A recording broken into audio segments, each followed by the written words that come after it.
दोस्तों नमस्कार, मैं सौरभ गोस्वामी प्रवासी कार्यकर्ता मध्य प्रदेश से आए हुए हैं और हमारे जाने माने लोकप्रिय विधायक शिषपाल यादव जी हमारे साथ हैं।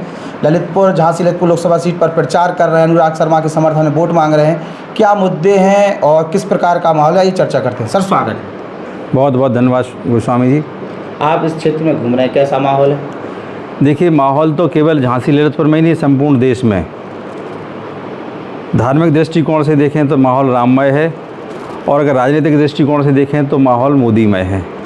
और देश की जनता के संदर्भ में हमारे लोकसभा क्षेत्र झांसी ललितपुर में भी जनता ने स्वीकार कर लिया कि देश की एकता अखंडता के नाम पर, देश की अस्मिता की सुरक्षा के नाम पर और संस्कृति की सुरक्षा के नाम पर मोदी सरकार बनने जा रही है।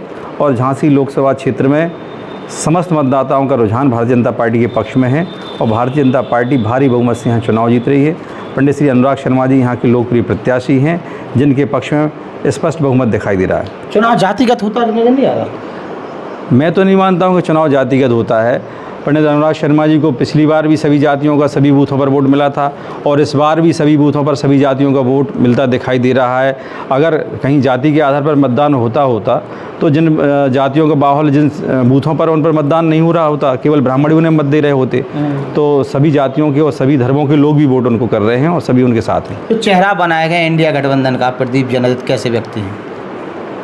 हाथ कंगन को आरसी क्या, प्रदीप जैन जी के बारे में जनता जान चुकी है कि प्रदीप जैन किस सोच के व्यक्ति हैं। कहते कुछ हैं, करते कुछ हैं।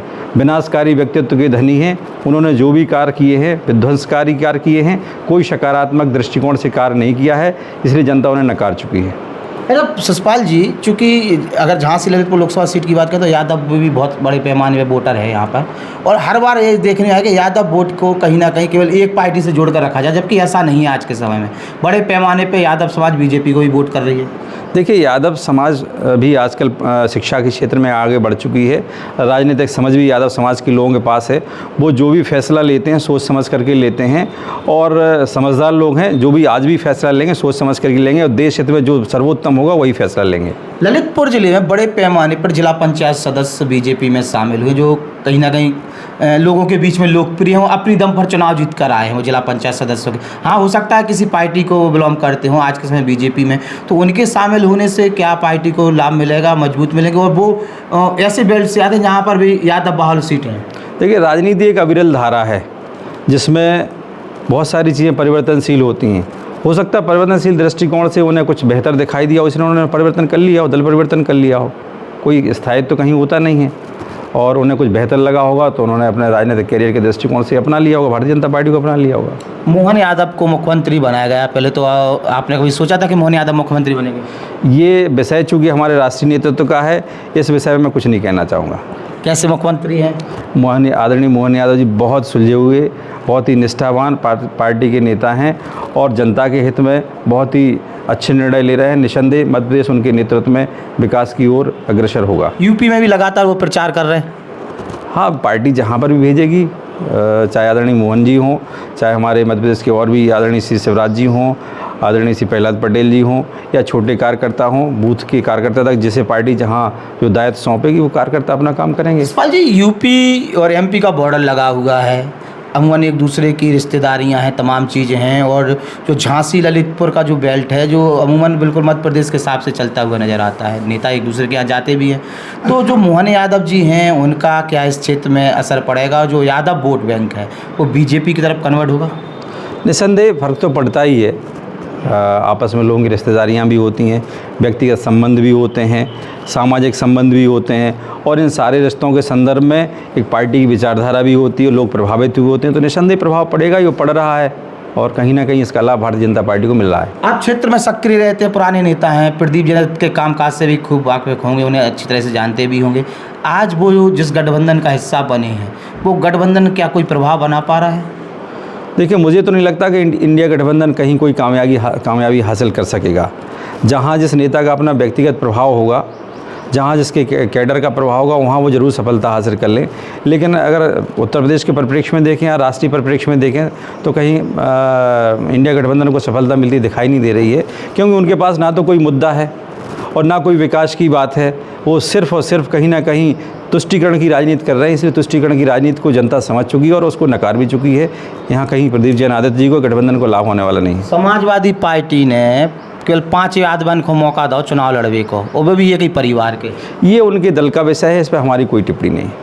कब कुछ तो बोलना चाहिए कि मतलब यादवों का हक खा रहे क्या, और कोई भी किसी को भी बना सकता, कांग्रेस भी टिकट दे सकती थी। नहीं, अब जो उस दल में लोग हैं, जो उस दल में काम कर रहे हैं, वो उनसे अपना पूछताछ कर सकते हैं, हम थोड़ी पूछ सकते हैं। तो योगी बाबा के बारे में क्या कहेंगे? योगी आदित्यनाथ जी ने उत्तर प्रदेश के विकास के संदर्भ में और यहाँ पर साफ़ सुथरी राजनीति करने के संदर्भ में ऐतिहासिक फैसले लिए हैं। लोगों के अंदर एक जो भय का वातावरण रहता था, उसका सफाया हुआ है और योगी आदित्यनाथ जी के प्रति निष्ठा प्रदेश की जनता की है और आगे भी रहेगी। अनुराग शर्मा को जनता वोट क्यों करे? अनुराग शर्मा जी साफ़ सुथरी छवि के व्यक्ति हैं, विकासपरक व्यक्तित्व के धनी हैं और हर कार्यकर्ता के सुख दुख में खड़े रहने वाले व्यक्ति हैं। उन पर जनता को पूरा भरोसा है, कार्यकर्ताओं को पूरा भरोसा है। इसलिए अनुराग शर्मा जी के पक्ष में क्षेत्र की जनता और कार्यकर्ता प्राणपण से लगे हुए हैं और विजयश्री पर 4 साल 11 महीना प्रदीप जैन अतीत अनुराग शर्मा के बारे में कुछ नहीं बोले, अब 1 महीना में बोलने लगे और सीधी पूछ रहे कि तुम्हारा विकास हो गई, तुम्हारी संपत्ति बढ़ गई, तुम्हारी फैक्ट्रियाँ बढ़ गई, जनता के लिए क्या करे? देखिए, किसी के ऊपर कोई दूसरा व्यक्ति किसी प्रकार का भी आरोप प्रत्यारोप लगाता है और राजनीति में ये छींटाकशी होती रहती है। किसी के कहने से किसी का किरदार गंदा नहीं हो जाएगा। जो जैसा होगा वो समाज में दिखाई देता है।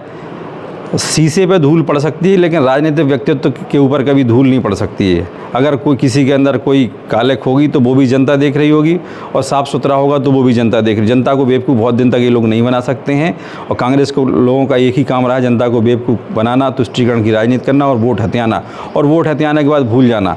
लेकिन अब जनता इन सारी बातों को, मुद्दों को समझ चुकी है। अब उनके इस बहकावे छलावे में आने वाली नहीं है।